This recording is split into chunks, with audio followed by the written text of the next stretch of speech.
Hello बच्चों and welcome to the wonderful world of economics. Yes बच्चों, आज हमारा जो सेशन है वो बहुत ही इम्पॉर्टेंट है क्योंकि आज हम डिस्कस करने जा रहे हैं 12th बोर्ड के लिए जो अभी फाइनल होने वाले हैं 13 मार्च को।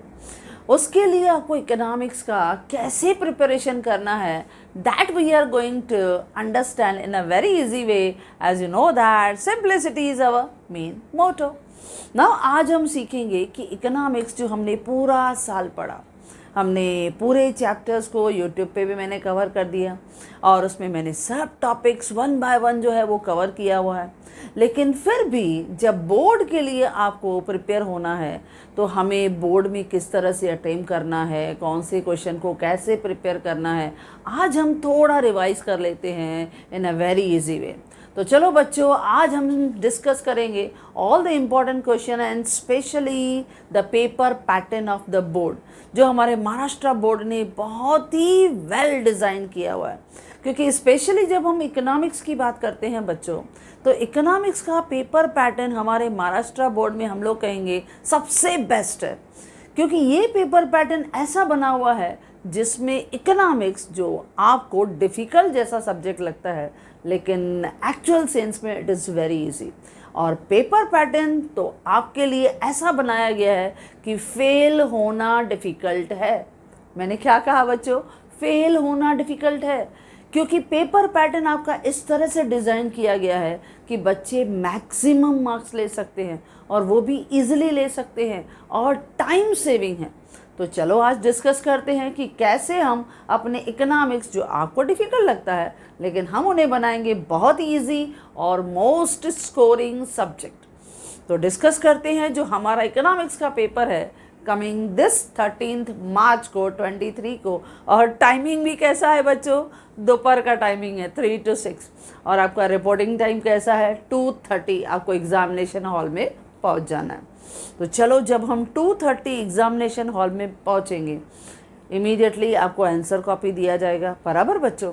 अब आंसर कॉपी मिला, बार कोड ये वो सब लिखना है, डिटेल्स आपने भर दिया, वो 5-7 मिनट में हो जाता है। But the rest of time हम क्या करेंगे? अब इस रेस्ट ऑफ टाइम में हमें वो जो हमारे पास 20 to 25 मिनट्स बचे हैं उसको हमें मैक्सिमम यूटिलाइज़ करना है बच्चों। अब आप बोलोगे वहाँ बैठ के हम कैसे यूटिलाइज़ करेंगे? पेपर तो 3 o'clock को मिलेगा। ठीक है ना, हम थोड़ा अपने आप से बातें करते जाएंगे और थोड़ा थोड़ा जो आपका मेन शीट आपको मिला है उसको थोड़ा पलट दो। जो लास्ट पेज है उस लास्ट पेज पे जब तक हमको क्वेश्चन पेपर हाथ में मिले बच्चों तब तक वो जो लास्ट पेज है उस लास्ट पेज पे लिख दो रफ। और हम कुछ बैठ के अपने साथ 20 to 25 मिनट्स जो है थोड़ा रिवाइज करते जाएंगे और थोड़ा लिखते जाएंगे ताकि हमारी इकोनॉमिक्स जो है वो थोड़ा रिवाइज हो जाए at the last minute revision में। अब वो कैसे करते हैं? हम लोग थोड़ी फार्मूलाज को मेमोराइज कर लेंगे और वो फार्मूलाज को हम लास्ट पेज पे लिखेंगे। कैसे बच्चों? जैसे मैंने यहाँ पे आपको थोड़ा हिंट दिया हुआ। अब जैसे हम शुरुआत करते हैं, पहला तो आपका फर्स्ट चैप्टर है जिसमें इंट्रोडक्शन ऑफ माइक्रो और मैक्रो इकोनॉमिक्स है। उसमें जनरली कोई फार्मूलाज नहीं है। लेकिन जब हम सेकंड चैप्टर में चलते हैं तो सेकंड चैप्टर में हमने देखा है, सेकंड चैप्टर में देयर आर फार्मूलाज। कौन सी फार्मूलाज हैं? अब आपका कंज्यूमर का इक्विलिब्रियम कहाँ होता है? जहाँ marginal utility is equal to price.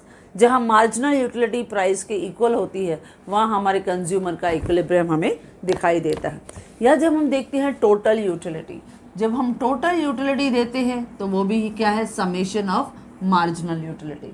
जब हमें मार्जिनल यूटिलिटी चाहिए किसकी? किसी n यूनिट की, तो marginal utility of n is equal to total utility of n minus total utility of n minus 1। हमने ये फार्मूला भी लिख लिया। देखो इस तरह से हमको क्या रहेगा, वहाँ पे बैठ के आपको आंसर शीट मिला, हमने लास्ट पेज पे कुछ फार्मूलाज लिख लिए ताकि अगर सपोज कुछ भी ऑब्जेक्टिव्स में आए हम इमीडिएटली उसका आंसर दे सकते हैं without giving a second thought, immediately लिख सकते हैं। तो हमने सेकंड चैप्टर्स का फार्मूला लिख लिया। एक तो था marginal utility is equal to price, फिर हमने देखा total utility is the sum total of the marginal utility, या मार्जिनल यूटिलिटी मुझे किसी भी n यूनिट की चाहिए तो फार्मूला क्या है? Total utility of n minus total utility of n minus 1। चलो ये 3 फार्मूलाज हो गई। बढ़ते हैं आगे, डिमांड का चैप्टर आता है। अब उस डिमांड में हम क्या देखते हैं, demand means a desire which is backed by ability and willingness to pay for it. तो हमारी फार्मूला है demand means a desire plus ability plus willingness. Easy भी है, नहीं भी लिखा चलेगा। देन उसके बाद आते हैं इलास्टिसिटी ऑफ डिमांड। अब हमारा जो इकोनॉमिक्स है वो 2 पार्ट्स में डिवाइडेड है। फर्स्ट हाफ जो है, first 5 chapters belong to a micro section जो इंडिविजुअल स्टडी है। सेकेंड पार्ट जो है वो मैक्रो सेक्शन है। अब जनरली कमेंट सेशन में मुझे बच्चे बताते हैं कि ma'am micro section is very easy, हमें जल्दी लर्न हो जाता है, लेकिन मैक्रो सेक्शन में हमें थोड़ा रिवाइज करना पड़ता है, लिटिल बिट, थोड़ा कंपैरेटिवली डिफ़िकल्ट लगता है। लेकिन once you go through it, आप अच्छी तरह से आप 1-2 बार वीडियोस आप देखोगे, जो टॉपिक डिफ़िकल्ट लग रहा है 1-2 बार आपने नोट्स रिवाइज कर दिया तो it will become a very easy task for you. Okay बच्चों, तो आपको इकोनॉमिक्स की कैसे प्रिपरेशन करनी है वो थोड़ा आप मैनेज करो। अब जैसे स्पेशली अभी 3 मार्च को आपने देखा मैथ्स का पेपर हो गया। अब मैथ्स के बाद आपको अगर कॉमर्स फैकल्टी के बच्चे हैं तो उनको प्रिपेयर करना है, एक तो बीके का पेपर होगा और एक होगा उनका इकोनॉमिक्स, जो दोनों पेपर हैं दोपहर के टाइम 3 to 6। अब काफ़ी आपको एक अच्छा गैप मिला है, तो क्या करना है कि समझो हमने 2 टॉपिक जो है बीके के कर लिए, तो 2 चैप्टर हमने इकोनॉमिक्स के भी रिवीजन कर लिए। इस तरह से जो आपको टाइम गैप मिल रहा है बच्चों, उनको अच्छी तरह से यूटिलाइज करो, क्योंकि जो आपको गैप मिल रहा है वो that is for study purpose, और दोनों की स्टडीज़ को आप बैलेंस करो जहां आपको लगता है, क्योंकि थ्रू आउट द ईयर आपने पूरे टॉपिक्स को 1 by 1 स्टडी किया, तो यू माइट बी नोइंग कि कौन सी हमारे स्ट्रॉन्ग पॉइंट्स हैं, हम लोग किधर बहुत अच्छी तरह से प्रिपेयर्ड हैं, कहाँ पे अभी भी हमारा टॉपिक जो है थोड़ा लिटिल बिट डिफ़िकल्ट लगता है, तो उसको थोड़ा 1-2 बार और पॉलिश कर लो। जो नहीं समझ में आया 1-2 बार और रीड कर लो, ताकि वो कंसेप्ट क्लियर हो जाए।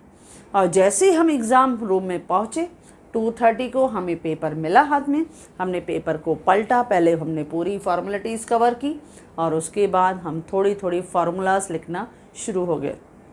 ये हमको एक मॉरल सपोर्ट देती हैं, एक पेपर को इजी कर देती है, तो हमने उसका किया। फिर हम आते हैं डिमांड चैप्टर पे। अब डिमांड का फार्मूला तो वहाँ एक था, लेकिन इसका 3rd बी पार्ट भी है, इलास्टिसिटी ऑफ डिमांड। जब हम इलास्टिसिटी ऑफ डिमांड में आते हैं बच्चों, तो यहाँ पे भी हम जनरली देखते हैं कि यहाँ पे आपका रेशो मेथड है, वहाँ पे पहले आपका तो प्राइस इलास्टिसिटी ऑफ डिमांड है। अब प्राइस इलास्टिसिटी ऑफ डिमांड वैसे ही है जैसे हम रेशो मेथड में कहते हैं, that is the percentage change in quantity demanded upon percentage change in price.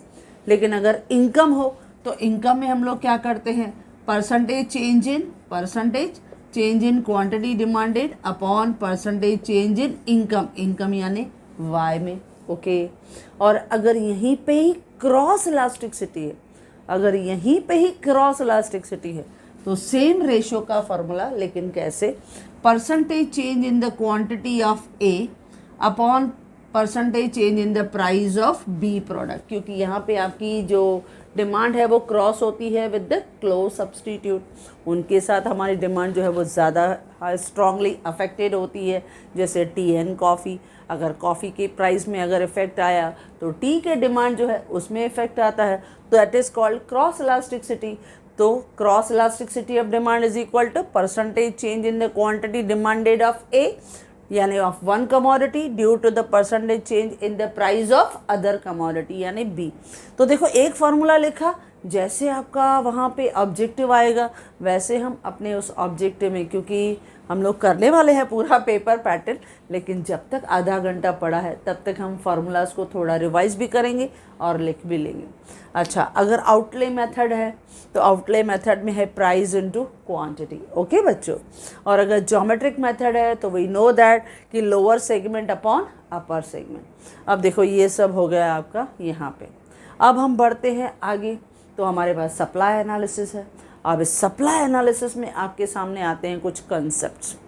अब वो कंसेप्ट जैसे कुछ कॉस्ट के कंसेप्ट हैं, पहला टोटल कॉस्ट, आपकी जो टोटल कॉस्ट आपकी इंकर्ड होती है on the various factors of production पे हम लोग इनकर करते हैं, तो उसमें आपकी कॉस्ट डिवाइडेड होती है 2 पार्ट्स में, that is total fixed cost और टोटल वेरिएबल कॉस्ट। तो टोटल कॉस्ट की फॉर्मूला क्या बन गई, टोटल कॉस्ट यानी TC, फॉर्मूला क्या बन गई TFC, total fixed cost plus total variable cost. दूसरा भी कॉस्ट है that is average cost. Average cost हमें कैसे मिलती है, जब आप टोटल कॉस्ट को टोटल क्वांटिटी से डिवाइड करते हो, यानी total cost divided by total quantity, या और भी कभी कभी फॉर्मूला आपको कोरिलेशन में या कहीं मैच द फॉलोइंग में, ऑब्जेक्टिव्स में इस तरह से भी मिल सकती है, जो हमने बहुत बार जब इस टॉपिक को मैंने एक्सप्लेन किया था तो ये आपको फॉर्मूला बताया था। क्योंकि जनरली एवरेज कॉस्ट हम क्या कहते हैं बच्चों, total cost divided by total quantity, लेकिन कभी कभी टोटल कॉस्ट की जगह लिखा जाएगा TFC plus TVC upon total quantity. Okay बच्चों, और थर्ड आता है मार्जिनल कॉस्ट, यानी cost for producing one more additional unit. तो अगर मुझे उसकी कॉस्ट निकालनी है तो marginal cost of n unit is equal to total cost of n minus total cost of n minus 1, यानी प्रीवियस यूनिट की कॉस्ट को मुझे माइनस कर देना है। तो इस तरह से 3 कॉस्ट के जो है कंसेप्ट, उसकी फार्मूला लिख ले। अब आते हैं रेवेन्यू के कंसेप्ट, उनकी भी फार्मूला लिखते हैं बच्चों। रेवेन्यू में जब हम फार्मूला लिखते हैं तो वो होता है टोटल रेवेन्यू, यानी आपको टोटल सेल्स में से रेवेन्यू आपको कितना मिला, यानी आपको टोटल प्रोसीड जो भी आपने यूनिट्स जो है वो सेल किया उसमें से whatever revenue you have earn, तो that will be price into total quantity sold. तो जिस भी प्राइस पे आपने कितनी भी क्वांटिटी सेल किया तो you will get the total revenue. और जब हम एवरेज रेवेन्यू की बात करते हैं तो एवरेज रेवेन्यू यानी प्राइस पर यूनिट, लेकिन फॉर्मूला में कैसे लिखते हैं, total revenue upon total quantity, TR upon TQ, या कभी कभी P into Q upon Q, Q cancel हो गया, यानी average revenue is equal to price, ऐसे भी आपको पूछा जा सकता है। या मार्जिनल रेवेन्यू, यानी एडिशनल यूनिट अगर मैंने सेल किया तो उसमें से additional revenue how much I will gain it, तो that is called marginal revenue. और उसकी formula marginal revenue of n is equal to total revenue of n minus total revenue of n minus 1। देखो ये formulas हमने पहले ही लिख लिया, अब फार्मूला लिख लिया, सपोज ऑब्जेक्टिव में कहीं पे भी आया, कुछ ही भी क्वेश्चन आया, इमीडिएटली हम देखेंगे और लिख लेंगे, क्योंकि जब हम रिलैक्स में बैठे हैं तो ये सब अपने साथ आप बातें करते जाओ और फार्मूला लिख लो, बहुत आसान हो जाएगा। नेक्स्ट हम आते हैं इंडेक्स चैप्टर पे। अब इंडेक्स चैप्टर जो है ये मैक्रो की शुरुआत है। अब इंडेक्स चैप्टर में बच्चों आपने देखा है हमने वहाँ पे कुछ प्रॉब्लम्स सीखे हैं, यानी वहाँ पे प्राइस इंडेक्स नंबर है, क्वांटिटी इंडेक्स नंबर है जिसे वॉल्यूम इंडेक्स नंबर भी कहा जाता है, देन वैल्यू इंडेक्स नंबर है, देन लास्परे और पास्चे का भी मेथड है। ओके बच्चों, तो हम इनकी फार्मूला पहले ही लिख लेंगे। अब जैसे से for example price index number है तो कैसे लिखते हैं, P01, 0 यानी बेस ईयर के लिए लेते हैं और 1 यानी करंट ईयर, दोनों के प्राइसेस को यानी चेंज इन द प्राइस को हम क्या करते हैं, कंपेयर करते हैं, जिसकी वजह से इंडेक्स नंबर को कंस्ट्रक्ट किया जाता है। तो प्राइस इंडेक्स नंबर कैसे हम लोग फार्मूला यूज़ करते हैं, P01 is equal to sigma P1, यानी करंट ईयर की जो प्राइजेज है उनका sum total divided by the sum total of the prices of the base year, जो बेस ईयर की है, एंड मल्टीप्लाइड बाय द 100, हम 100 से मल्टीप्लाई करते हैं। तो फार्मूला क्या लिखा, P01 is equal to sigma P1 upon sigma P0 into 100। Okay बच्चों, देन वॉल्यूम इंडेक्स नंबर, तो वॉल्यूम इंडेक्स नंबर जब हम लोग करते हैं यानी वैल्यू इंडेक्स नंबर, तो वैल्यू इंडेक्स नंबर में हम लोग क्या करते हैं, वैल्यू कैसे मिलती है, price into quantity. Okay, price into quantity, तो हम क्या लिखते हैं, sigma P1 Q1 upon sigma P0 Q0, क्योंकि जब ये प्रॉब्लम कभी कभी ऐसा भी होता है आपने फार्मूला लिख लिया तो आपके लिए इजी हो जाएगा, क्योंकि some time they can give you one example, यानी जब हमारे पास क्वेश्चन नंबर 3 और 4 हम डिस्कस करने वाले हैं, यहाँ पे कभी कभी वो आपको प्रॉब्लम भी दे सकते हैं कि आप calculate the value index number, calculate the quantity index number, calculate the price index number, या calculate the price index number with reference to the purchase method, या हम लोग कह सकते हैं कि उसमें उन्होंने लास्परे का मेथड दे दिया। कोई भी मेथड दे, हमने फार्मूला लिख के रखा है, वैसे हम लोग मैनेज करेंगे। तो जब हम वैल्यू इंडेक्स नंबर निकालते हैं तो फार्मूला क्या होगी बच्चों, P1 Q1, पहले करंट ईयर के प्राइस और क्वांटिटी को मल्टीप्लाई करेंगे, उनका सम टोटल, फिर जो बेस ईयर की प्राइस है और क्वांटिटी है इनको मल्टीप्लाई करेंगे और उनका टोटल लेंगे, उनका टोटल मल्टीप्लाइड बाय 100। और अगर क्वांटिटी इंडेक्स नंबर है, क्वांटिटी इंडेक्स नंबर, तो क्वांटिटी इंडेक्स नंबर कैसे आएगा, सम total of the quantity of the current year divided by the sum total quantity of the base year multiplied by the 100। इस तरह से हमने price index number, quantity index number और value index number को हमने बच्चों डिस्कस कर दिया। अब हम देखते हैं कि इसी इंडेक्स नंबर में लास्परे और पास्चे, इनका भी कभी कभी जो प्रॉब्लम है वो भी दे सकता है। अगर वो भी प्रॉब्लम दिया तो we can easily solve it, हम कर सकते हैं। अब से फॉर एग्जांपल उन्होंने यहाँ पे हमने ले लिया price index number, value index number, quantity index number, लेकिन अगर लास्परे के मेथड से अगर प्राइस इंडेक्स नंबर उन्होंने कैलकुलेट करने को बोला तो देखो बहुत इजी है। लास्परे के मेथड से प्राइस इंडेक्स नंबर को कैलकुलेट करना है, तो एक ईजिली हिंट दे रही हूँ बच्चों आपको। पहले तो सेम लिख लो, sigma P1 upon sigma P0, okay, sigma P1 upon P0। अब उन्होंने क्वांटिटी को वेट अलग अलग दिया था। अब लास्परे ने जो बेस ईयर का क्वांटिटी था, लास्परे उन्होंने लास्ट ईयर यानी base year, last year base year की क्वांटिटी, ध्यान देना, लास्परे लास्ट ईयर की क्वांटिटी यानी बेस ईयर की क्वांटिटी, यानी Q0, यानी न्यूमरेटर में भी Q0, डिनोमिनेटर में भी Q0 इंटू 100, बन गई फार्मूला। पहले ही फार्मूला हमने लिख लिया। लेकिन अगर पास्चे के थ्रू हमें प्राइस इंडेक्स नंबर को कैलकुलेट करना है बच्चों, अगर पास्चे की अगर फार्मूला है, उन्होंने प्रॉब्लम वैसा दिया तो भी कोई प्रॉब्लम नहीं है। हम लोग क्या करेंगे, पहले हम लोग लिख लेंगे P1 sigma P1 upon sigma P0। लेकिन पास्चे है, उन्होंने करंट ईयर के क्वांटिटी को वेटेज दिया। अब करंट ईयर यानी प्रेजेंट, पास्चे प्रेजेंट, तो हम क्वांटिटी कौन सी लिखेंगे, Q1 न्यूमरेटर में भी डिनोमिनेटर में इंटू 100। तो देखो फार्मूला बन गई। एक और फार्मूला, यानी इंडेक्स नंबर की हमने ऑल द फार्मूलाज को ऐड कर दिया। हमने प्राइस इंडेक्स नंबर भी लिखा, हमने वैल्यू इंडेक्स नंबर भी लिखा, हमने क्वांटिटी इंडेक्स नंबर भी लिखा। और अगर लास्परे का मेथड है बच्चों तो फार्मूला आसान है, डरना नहीं, पहले ही हम लिख के रख रहे हैं।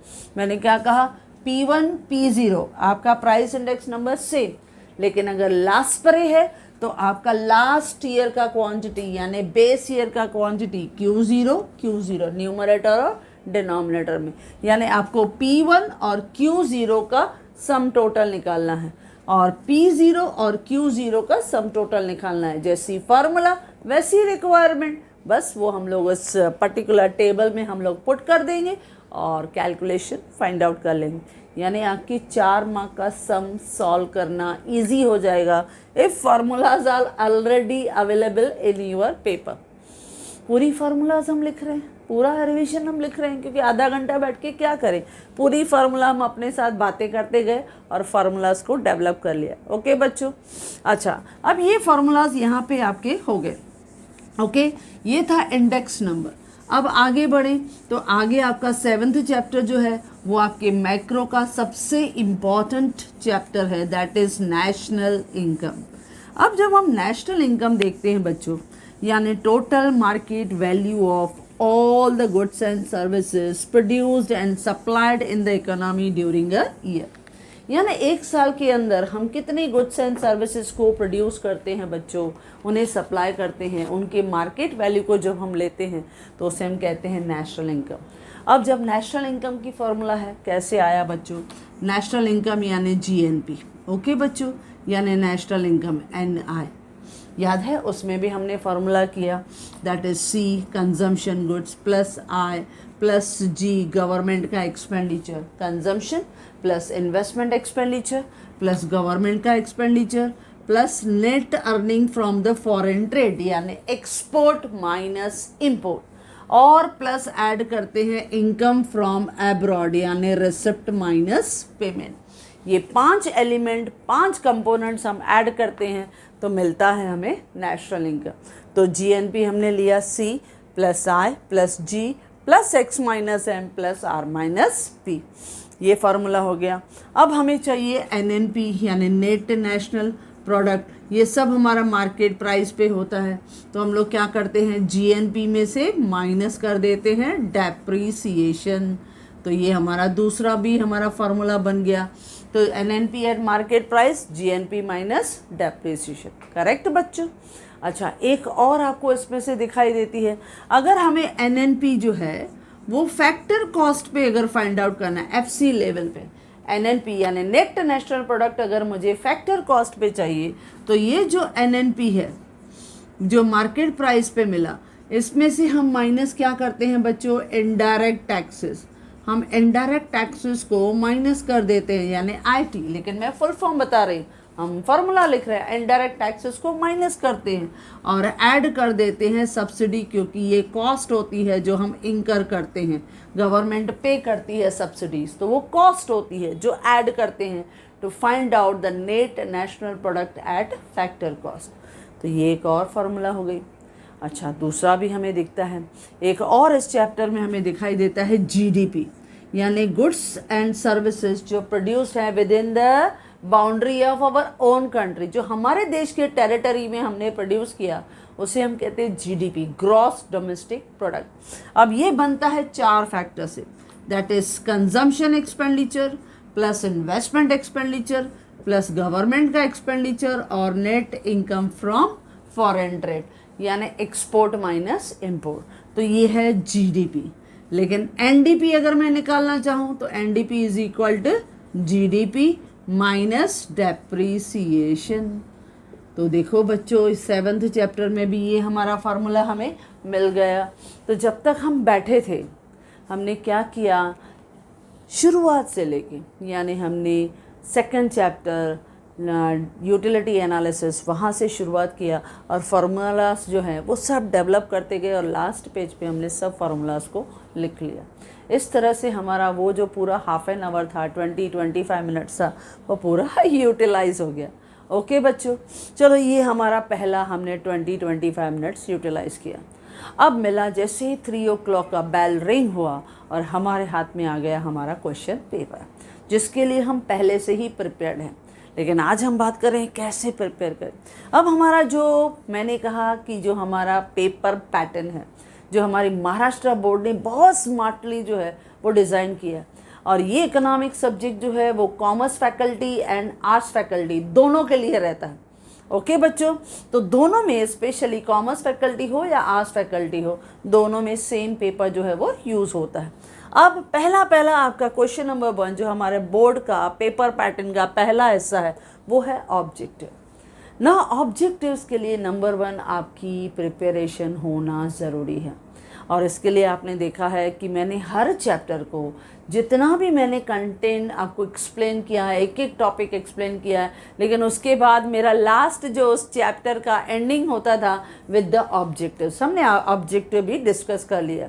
लेकिन बिसाइड विद दैट हमें महाराष्ट्र गवर्नमेंट की तरफ से हमें क्वेश्चन बैंक भी मिली हुई है, बराबर बच्चों, यानी एक्स्ट्रा भी हमें प्रिपरेशन चाहिए, extra knowledge, you must know it, क्योंकि हम टेक्सचुअल तो ग्रामर करते ही हैं, यानी ऑब्जेक्टिव्स भी प्रिपेयर करते हैं। ओके बच्चों, लेकिन उसके साथ साथ महाराष्ट्र गवर्नमेंट ने हमें क्वेश्चन बैंक भी दी हुई है। उसके लिए ऑब्जेक्टिव्स जो हैं उसका स्पेशली एक वीडियो बना के मैंने पहले ही दे दिया है, तो ऑब्जेक्टिव्स के लिए आप फुल प्रिपेयर्ड हो, क्योंकि मैंने टेक्स्ट बुक के भी मैक्सिमम चैप्टर्स जैसे जैसे मैंने आपको सिखाती गई हूँ वैसे वैसे आपको ऑब्जेक्टिव भी दिया है, और प्लस महाराष्ट्र गवर्नमेंट ने जो ऑब्जेक्टिव दिया वो भी मैंने आपके साथ अलग से वीडियो बना के डिस्कस कर दिया। बस उसके लिए आप प्रिपेयर हो।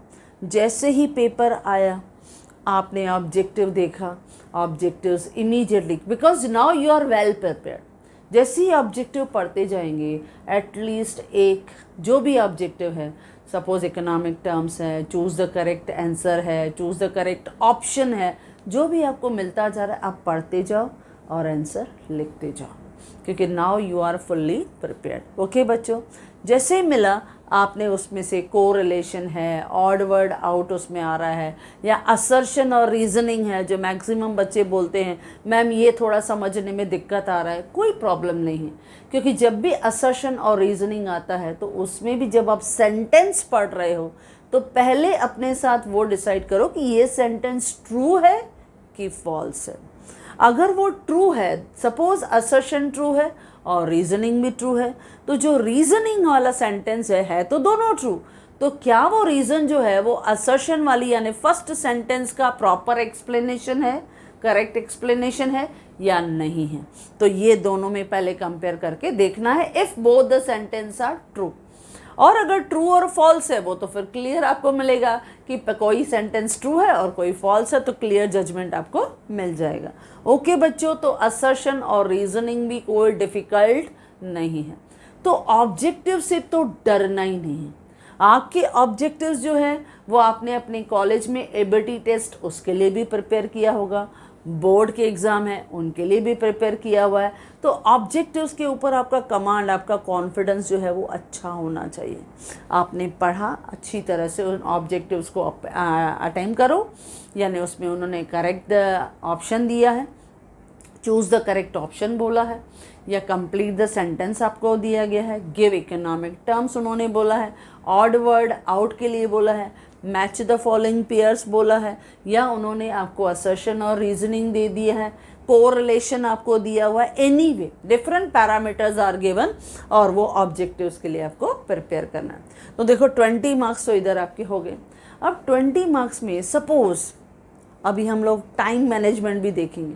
अब सपोज आपने वो ऑब्जेक्टिव्स देखा 20 मार्क्स के लिए, सपोज आपने 20 मिनट्स भी लगाए, जो बहुत बड़ा है because now you are well prepared. तो ये 20 मार्क्स के ऑब्जेक्टिव है, एक ऑब्जेक्टिव को हमने 1 मिनट भी दिया तो 20 मिनट्स के में हमारे ऑब्जेक्टिव्स 20 मार्क्स के क्लियर हो जाएंगे बच्चों, बराबर। अब हम बढ़ते हैं क्वेश्चन नंबर 2। अब क्वेश्चन नंबर 2 का जो ए पार्ट है बच्चों, अब वो भी हमारे ऑब्जेक्टिव का हिस्सा है, क्योंकि हमारे लिए जो मैंने कहा हमारे ऑब्जेक्टिव्स में जो ऑब्जेक्टिव हैं वो डिफरेंट मार्क्स को बिलोंग करते हैं। जैसे यहाँ क्वेश्चन नंबर 1 में सब ऑब्जेक्टिव 1 मार्क का एक ऑब्जेक्टिव, लेकिन जो क्वेश्चन नंबर 2 का ए पार्ट है जिसमें identify and explain the following concept है।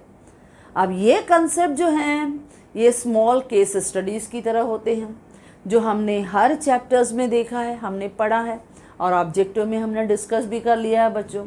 तो ये बच्चे इजीली जब देखते हैं, क्योंकि यहाँ पे हमें 5 मिलते हैं और 5 में से आपको अटेम्प्ट करना है एनी 3 और 3 अटेम्प्ट करना बच्चों, ज़्यादा लिखने की ज़रूरत नहीं है, जितना लिखना है उतना ही करो। आते भले 5 में से 5 हैं, लेकिन उन 5 में से जो आपको 3 बेस्ट आते हैं वही सिलेक्ट करो बच्चों।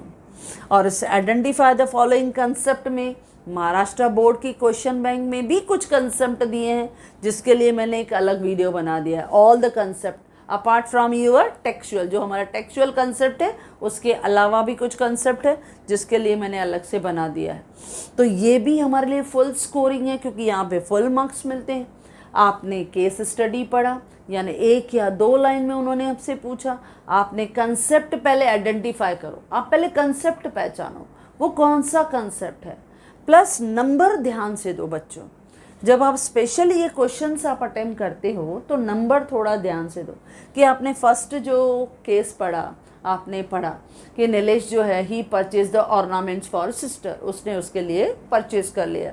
आपने कोई भी केस स्टडी उसमें पढ़ा तो आपने वो जो फर्स्ट पढ़ा आपने बोल दिया पोजीशन यूटिलिटी है, ओके। या कविता ने स्वेटर जो है वो अपने फादर के लिए परचेज कर लिया ड्यूरिंग द विंटर सीजन, तो वो क्या है, टाइम यूटिलिटी है। तो जब आपने कंसेप्ट पहचाना, आपने कंसेप्ट को पहचाना बच्चों, तो आप लिखो कि वो कंसेप्ट क्या है, टाइम यूटिलिटी, आपने बता दिया। अब उस पर 1 मार्क आपकी बन गई। बाकी 1 मार्क के लिए आप उनको थोड़ा 2-3 लाइन में एक्सप्लेन कर दो, आप किसी तरह से भी बताओ, आप डेफिनेशन बता दो, आप उनकी मीनिंग को जस्टिफाई करो, उससे रिलेटेड अगर फीचर्स हैं वो आप बता दो, तो anyway you can explain that point, आप उस पॉइंट को एक्सप्लेन कर सकते हो। ओके बच्चों, तो इस तरह से identify and explain the following concept. कोई भी 3 कंसेप्ट आपने चूज कर लिया, तो आपके सपोज एक कंसेप्ट जो हमने लिखा और उसके बारे में लिखा, 3 कंसेप्ट है, एक कंसेप्ट को मैंने 5 मिनट्स भी दिया, बहुत ज़्यादा होता है, 5 मिनट्स भी मैंने दिया, तो 3 कंसेप्ट आपके 15 मिनट में ओवर होने चाहिए, यानी 15 मिनट में ये क्वेश्चन फिनिश हो गया और उस पर फुल मार्क्स। ओके बच्चों, अब उसके बाद आते हैं जैसे ये डिस्टिंग्विश बिटवीन है। अब डिस्टिंग्विश की बात भी आते हैं बच्चों, तो हमने डिस्टिंग्विश भी हमने पूरा जो चैप्टर्स हैं, ऑल द 10 चैप्टर्स जब हम देखते हैं, तो आपके इन 10 चैप्टर्स में जब हम डिस्टिंग्विश की बात करते हैं, तो उन डिस्टिंग्विश में आपको मिलेंगे एनी 5 डिस्टिंग्विश, और उन 5 डिस्टिंग्विश में से आप सेलेक्ट करो जो बेस्ट 3 डिस्टिंग्विश आप लिख सकते हो। अब उसमें भी डरना नहीं है। अब आप देखोगे तो डिस्टिंग्विश क्या है, जो आपने टॉपिक्स पढ़े हैं उन्हीं में से ही कुछ डिस्टिंग्विश जो है उनकी लिस्ट आप अगर अपने थ्रू आउट द अगर अपने चैप्टर्स में देखोगे तो देयर इज सेलेक्टेड लिस्ट है जो आपके डिस्टिंग्विश के लिए आपको इसमें दिया गया है।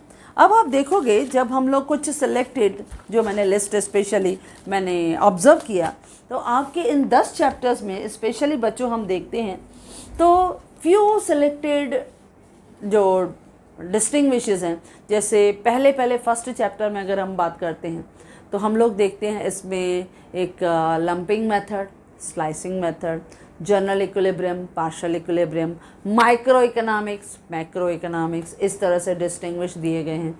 जब हम सेकंड चैप्टर में आते हैं तो मार्जिनल यूटिलिटी, टोटल यूटिलिटी, इनके बीच में डिस्टिंग्विश आते हैं। या हम लोग देखते हैं place utility, form utility, time utility, इनके बीच में डिस्टिंग्विश आता है। कुछ भी है आपके लिए डिस्टिंग्विश क्या है, ओनली फॉर 2 मार्क्स। 5 डिस्टिंग्विश में से कोई भी आपको 3 डिस्टिंग्विश जो हैं वो सेलेक्ट करने हैं, और स्पेशली अगर उन 3 डिस्टिंग्विश में जब आप चूज़ कर रहे हो, अगर किसी में डायग्राम है, अगर वो आपको बहुत अच्छी तरह से आता है तो वो बेस्ट है, क्योंकि डायग्राम आ गया यानी फुल मार्क्स आपको मिलेंगे। डेफिनेशन लिखा, डायग्राम ड्रॉ किया, स्लोप आ गया, तो इमीडिएटली हम लोग 2-3 पॉइंट्स तो इजीली लिख सकते हैं, क्योंकि डायग्राम आ गया यानी स्लोप तो इजीली आएगा। डेफिनेशन लिखा, ओवर, यानी विदिन 2-3 मिनट्स आपका डिस्टिंग्विश विल बी रेडी, बहुत इजीली हम लोग लिख सकते हैं। या हम लोग देखते हैं परफेक्टली इलास्टिक, परफेक्टली इनइलास्टिक। देखो डायग्राम है, जब परफेक्टली इलास्टिक है तो वो किस तरह से आएगा, हॉरिजॉन्टल शेप में आएगा। परफेक्टली इनइलास्टिक है तो वो वर्टिकल शेप में आएगा। अगर हम लोग देखते हैं उसका वर्टिकल स्लोप है, उसका हॉरिजॉन्टल है, वो पैरेलल टू जो है एक्स एक्सिस है और वो वाई एक्सिस के पैरेलल है। रिलेटिवली इलास्टिक हम लोग देखते हैं तो वो फ्लैटर स्लोप रखता है, रिलेटिवली इनइलास्टिक है तो वो स्टीपर स्लोप रखता है। तो देखो इस तरह से डायग्राम का सपोर्ट वहाँ पे मिल जाता है, तो ऐसा डिस्टिंग्विश आपके लिए बहुत इजीली हम लोग करते हैं। अब बच्चों जनरली मैंने एक लिस्ट जनरली मैं ऑब्जर्व कर रही थी, तो आपके पास सिलेक्टेड क्वेश्चन है जो डिस्टिंग्विश के लिए आप प्रिपेयर कर सकते हो, जो मैंने स्पेशली आपके लिए बनाई। जैसे फर्स्ट चैप्टर हम लोग देखते हैं तो उसमें हमें क्या दिखाई देता है, माइक्रो इकोनॉमिक्स और मैक्रो इकोनॉमिक्स, बराबर, और एक आता है लंपिंग मेथड और स्लाइसिंग मेथड। सेकंड चैप्टर में जब हम आते हैं तो सेकंड चैप्टर में हमें दिखाई देता है यूटिलिटी एनालिसिस। वहाँ पे जनरली प्लेस यूटिलिटी और टाइम यूटिलिटी बहुत दिखाई देता है। मार्जिनल यूटिलिटी और टोटल यूटिलिटी ये भी इजीली है, जिसमें आप डायग्राम स्पेशली अगर मैंने मार्जिनल यूटिलिटी देखो इस तरह से दोनों तरफ अगर आपका आया तो यहाँ पे हम दिखा सकते हैं ये मार्जिनल यूटिलिटी कर्व है जो स्लोपिंग डाउनवर्ड है, और यहाँ पे टोटल यूटिलिटी में ये TU कर्व है जो स्लोपिंग अपवर्ड आता है।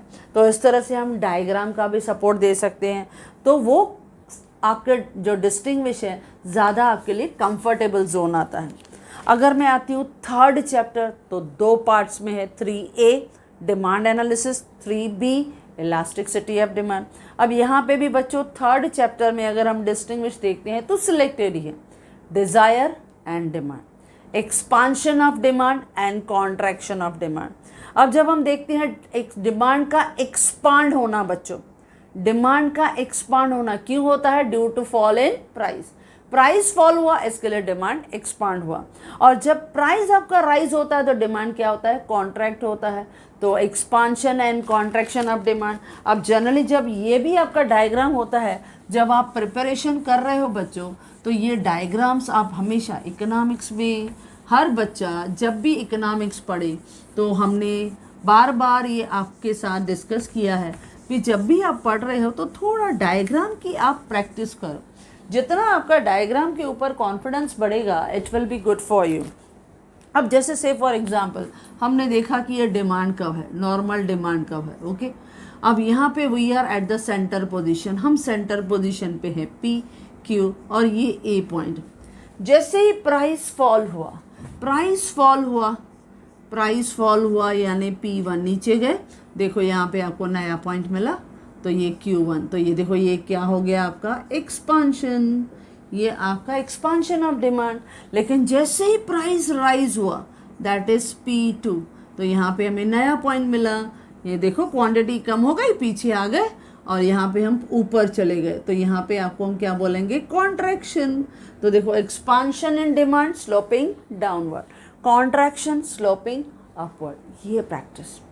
ये प्रैक्टिस आपको चाहिए। एक्सपांशन अलग दिखाना है, कॉन्ट्रैक्शन अलग दिखाना है, आप डायग्राम भी दिखा सकते हो। या increase in demand and decrease in demand. जब हम इंक्रीज इन डिमांड की बच्चों बात करते हैं तो ये नॉर्मल डिमांड का है, ओके, जिसमें हम एक नॉर्मल प्राइस और ये नॉर्मल क्वांटिटी और ये ओरिजिनल पोजीशन ए। लेकिन जब हम इंक्रीज इन डिमांड की बात करते हैं तो इंक्रीज इन डिमांड किसकी वजह से होता है? Due to change in factors, but price remain constant. बराबर बच्चों? तो प्राइस सेम है लेकिन फिर भी आपकी क्वांटिटी जो है वो बढ़ गई, इसके लिए आपका डिमांड का क्या हो गया? आगे शिफ्ट हो गया। तो वो आगे शिफ्ट हो गया यानी राइट साइड। जब भी आपकी डिमांड बढ़ती है तो डिमांड का शिफ्ट हो जाता है राइट साइड। लेकिन जब भी डिमांड कम होती है यानी डिक्रीज होती है तो आपका सपोज अब इसी पोजीशन पे हम लोग खड़े थे, सेम आपकी पॉइंट जो थी P, क्वांटिटी Q, आपकी पॉइंट A, लेकिन यहाँ पे आपकी डिमांड कम हो गई क्योंकि चेंज इन फैक्टर्स, इनकम कम हो गई, टेस्ट बदल गई, इसकी वजह से इफेक्ट आया, क्लाइमेट चेंज हुआ, इसकी वजह से इफेक्ट आया। तो सपोज अगर डिमांड कम हो गई तो आपका डिमांड का किधर चला जाएगा? पीछे आपका लेफ्ट साइड जाएगा। तो increase in demand will B shift on right side, decrease in demand will B shift on the left side. तो इस तरह से एक्सपांशन और आपका contraction in demand, increase and decrease in demand, ये भी हमने प्रिपेयर कर लिया। रिलेटिवली इलास्टिक डिमांड और रिलेटिवली इनइलास्टिक डिमांड। जब हम लोग देखते हैं रिलेटिवली इलास्टिक डिमांड है तो आपको क्या ध्यान देना है बच्चों? आपका जो डिमांड कर्व है वो फ्लैटर होना चाहिए, फ्लैटर पोजीशन, क्योंकि जब फ्लैटर पोजीशन रहेगा तो आपका चेंज इन प्राइस जो रहेगा it will bring more change in quantity demanded. तो देख रहे हो, देखो गैप ज़्यादा आ गई, यानी गैप ज़्यादा है यानी फ्लैटर पोजीशन, तो ये फ्लैटर पोजीशन दिखाएगा because it will bring more change in demand. लेकिन जब हम रिलेटिवली इन इलास्टिक कहते हैं बच्चों तो ये आपका डिमांड को कैसा दिखेगा? स्टीपर। ये स्टीपर शेप आपको दिखाएगा because change in price will bring less change in quantity demanded. तो इस तरह से रिलेटिवली इलास्टिक और रिलेटिवली इन इलास्टिक डायग्राम का सपोर्ट मिला, इजीली हम लोग डिस्टिंग्विश लिख सकते हैं। अच्छा, अब ये था आपके डिमांड का। एक और डिमांड में दिख रहा है परफेक्टली इलास्टिक डिमांड और परफेक्टली इनइलास्टिक, जो मैंने अभी अभी आपके साथ डिस्कस किया। जब हम परफेक्टली इलास्टिक बोलते हैं तो परफेक्टली इलास्टिक डिमांड में आपका elasticity of demand is equal to infinity. बराबर है, इस तरह से हमें दिखाई देता है क्योंकि प्राइस फिक्स है, आपकी क्वांटिटी कितनी भी हो, लेकिन perfectly elastic demand will be perfectly elastic parallel to X axis हमें दिखाई देता है। लेकिन जब हम परफेक्टली इन इलास्टिक कहते हैं तो it will be parallel to Y axis, वो वाई एक्सिस, क्योंकि इलास्टिसिटी ऑफ डिमांड क्या है? Equal to 0। परफेक्टली इलास्टिक तब बोलते हैं व्हेन अ स्लाइट चेंज या no change in price, price में कुछ भी चेंज नहीं, लेकिन it will bring the infinite change in quantity demanded, इसके लिए परफेक्टली इलास्टिक। लेकिन जब हम कहते हैं परफेक्टली इन इलास्टिक तो क्वांटिटी फिक्स है बच्चों, क्वांटिटी फिक्स है, प्राइस बढ़े कम हो कोई फ़र्क नहीं पड़ता है। ऐसी भी कुछ कमोडिटीज़ हैं जिनकी कंजम्पशन पे कोई इफेक्ट नहीं आता है, अगर ऐसा है उसे हम कहते हैं परफेक्टली इनइलास्टिक। तो when change in price bring no change in quantity demanded, उसे हम कहते हैं परफेक्टली इनइलास्टिक। तो ये पैरेलल होता है आपके वाई एक्सिस के, तो ये भी आपका डिस्टिंग्विश है। तो देखो ये हमारे डिमांड का ए पार्ट बी पार्ट, इनके सिलेक्टेड डिस्टिंग्विश हमने तैयार कर लिए। अब हम बढ़ते हैं आगे, अगर हमारा सप्लाई एनालिसिस हम बच्चों देखें, अब उसमें भी इसी तरह से एक्सपांशन ऑफ सप्लाई एंड यहाँ पे हमें दिखाई देता है इंक्रीज इन सप्लाई। जब हम डिमांड में हैं तो एक्सपांशन और कॉन्ट्रैक्शन इन डिमांड था, लेकिन जब हम सप्लाई में आते हैं तो थोड़ा पोजीशन जो है वो चेंज हो जाता है। अब इसमें हम क्या देखते हैं बच्चों, सप्लाई में थोड़ा उन्होंने एक आपके वेरिएशन में से लिया हुआ है और एक चेंजेस में से उन्होंने कंसेप्ट लिया हुआ है, थोड़ा उन्होंने चेंज कर दिया, तो भी हमको कोई फ़र्क नहीं पड़ेगा क्योंकि आपने ये कंसेप्ट पूरा अच्छी तरह से समझा हुआ है। तो चलो ठीक है, फिर भी हम इजीली उस डिस्टिंग्विश को कवर कर लेते हैं। अब उन्होंने क्या कहा, एक तरफ उन्होंने कहा expansion in supply, expansion in supply तो पहले तो आपको पता होना चाहिए सप्लाई का स्लोपिंग अपवर्ड। हम मार्केट के सेंटर पे खड़े हैं, price is P, quantity is Q A, लेकिन जैसे ही प्राइस बढ़ता है तो सप्लायर जो है he is ready to supply more quantity. तो ये नया पॉइंट भी इधर मिला, तो ये क्या हो गया आपका एक्सपांशन, बराबर बच्चों, स्लोपिंग अपवर्ड, क्योंकि सप्लायर ने प्राइस बढ़ने से आपकी सप्लाई बढ़ा दिया। लेकिन जब हम इंक्रीज इन सप्लाई कहते हैं बच्चों, तो इंक्रीज इन सप्लाई में ओरिजिनल सप्लाई कर्व जिस पे हम मार्केट के पोजीशन सेंटर पोजीशन पे ही खड़े थे, लेकिन यहाँ पे फैक्टर्स जो हैं ऐसे पॉजिटिव हो गए कि सप्लायर ने अपनी सप्लाई बढ़ा दी, तो ये नया पॉइंट आगे मिला, हम आगे शिफ्ट हो गए, तो that is called increase in supply. ये इंक्रीज इन सप्लाई हमें मिला। अब वैसे ही हम कॉन्ट्रैक्शन भी कर सकते हैं बच्चों। जब हम कॉन्ट्रैक्शन देखते हैं तो फिर से देखो, कॉन्ट्रैक्शन नॉर्मल सप्लाई कर्व ले लिया हमने, सेंटर पोजीशन पे हम खड़े हैं, प्राइस पी है, ये क्वांटिटी है, ये ए पोजीशन है, लेकिन प्राइस कम हो गई। प्राइस कम होने से क्या हो गया, सप्लायर ने अपनी सप्लाई कम कर दी, प्राइस कम हुआ, उसने सप्लाई कम कर दी, देखो नीचे आ गया डाउनवर्ड, तो ये क्या हो गया कॉन्ट्रैक्शन। लेकिन एक आता है डिक्रीज इन सप्लाई। जब हम डिक्रीज इन सप्लाई की बच्चों बात करते हैं तो पहले तो नॉर्मल सप्लाई कर्व ले लो, हम मार्केट के सेंटर पोजीशन पे खड़े हैं, P and Q A point, लेकिन कुछ फैक्टर्स ऐसे हो गए जिसमें सप्लायर ने अपनी क्वांटिटी जो है वो कम कर दी। Maybe change in climate हो, उसकी वजह से जो है वो इफ़ेक्ट हुआ हो। तो जब ऐसा होता है तो डिक्रीज इन सप्लाई का जो रहता है वो शिफ्टेड किधर रहता है, ऑन द लेफ्ट साइड।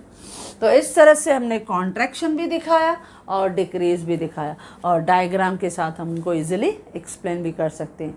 ऐसी प्रैक्टिस जब आप पढ़ रहे हो, पढ़ो भी और डायग्राम को रफ में ड्रॉ करोगे तो आपका कॉन्फिडेंस लेवल बढ़ेगा, यानी आप इजीली ये सब डायग्राम अपने एग्ज़ाम में लिख सकोगे। अच्छा, देन ये आपकी चीज़ें दिखाई देती हैं, और उसके अलावा एवरेज रेवेन्यू और एवरेज कॉस्ट, ये भी एक बहुत बार फ्रीक्वेंटली दिखाई देता है। जब हम एवरेज रेवेन्यू की बात करते हैं तो टोटल सेल प्रोसीड जो है वो हमें कितना एक फर्म को, एक प्रोड्यूसर को मिलता है by selling A number of commodity. और जब हम एवरेज कॉस्ट है तो हमने देखा था टोटल कॉस्ट जो है वो डिवाइडेड रहता है टोटल क्वांटिटी, तो ऑन एन एवरेज कितना कॉस्ट इंकर रहता है। फिर उसका फार्मूला लिखो या कोई एग्जाम्पल दो, आपने इजीली उस डिस्टिंग्विश को भी आप कवर कर सकते हो। तो फार्मूला आए या आपका डायग्राम आए, marks will be full given to you. तो ये था आपके सप्लाई एनालिसिस में से। ओके बच्चों, देन उसके बाद जब हम आगे बढ़ते हैं, यानी 4th चैप्टर से आगे बढ़ते हैं, तो आपके बुक में फिर और आप 6th चैप्टर इंडेक्स नंबर में भी आप देखोगे तो सिंपल इंडेक्स नंबर और वेटेड इंडेक्स नंबर दोनों का डेफिनेशन आप लिखोगे और इजीली 2-2 पॉइंट में आप उनको एक्सप्लेन करोगे। या प्राइस इंडेक्स नंबर है, क्वांटिटी इंडेक्स नंबर है, आप उनको भी आप बता सकते हो, दोनों का डेफिनेशन और दोनों का फॉर्मूला। या लास्परे का इंडेक्स नंबर है और पाश्चे का इंडेक्स नंबर है, दोनों का डेफिनेशन और दोनों का फॉर्मूला। तो 2-2 पॉइंट में आप इजीली डिस्टिंग्विश कोई भी कवर करो। या समझो इंडेक्स नंबर क्या डेफिनेशंस। कुछ बच्चों ऐसे बोलते हैं कि मैम ये थोड़ा हमें डिफ़िकल्ट लगता है, डेफिनेशन लर्न नहीं होते। ठीक है, आपको इंडेक्स नंबर का लर्न नहीं होता है, आप दूसरे चैप्टर्स उनको कवर करो, जो लर्न हो रहा है उनको आप कवर करो। लेकिन ऐसा नहीं है कि इकोनॉमिक्स आपके लिए डिफ़िकल्ट है। It is very easy and scoring subject for you. अच्छा, आगे बढ़ते हैं तो 8th चैप्टर में भी आप देखो पब्लिक फाइनेंस है, प्राइवेट फाइनेंस है, इनके बीच का डिस्टिंग्विश है। इंटरनल डेप्ट है, एक्सटर्नल डेप्ट है, इनके बीच का डिस्टिंग्विश है। डेवलपमेंट एक्सपेंडिचर और नॉन डेवलपमेंट एक्सपेंडिचर, इनके बीच का एग्जाम को डिस्टिंग्विश दिया गया है। या डायरेक्ट टैक्स, इनडायरेक्ट टैक्स, बहुत बार ये डिस्टिंग्विश आ चुका है, ये भी आपको डिस्टिंग्विश दिखाई देगा 8th चैप्टर में। 9th चैप्टर में जब आप आते हो मनी मार्केट है, कैपिटल मार्केट है। अब मनी मार्केट जब हमने डिस्कस किया था तो ये 2 पार्ट्स में डिवाइडेड रहता है, एक ऑर्गेनाइज्ड मनी मार्केट है, एक अनऑर्गेनाइज्ड मनी मार्केट है। लेकिन जब हम कैपिटल मार्केट में हम बात करते हैं तो वो 4 पिलर्स में डिवाइडेड रहता है। दैट इज़ कैपिटल, आप देखते हो किस तरह से आपके मार्केट में for medium term and long term के लिए बोरोड एंड लेंड होता है।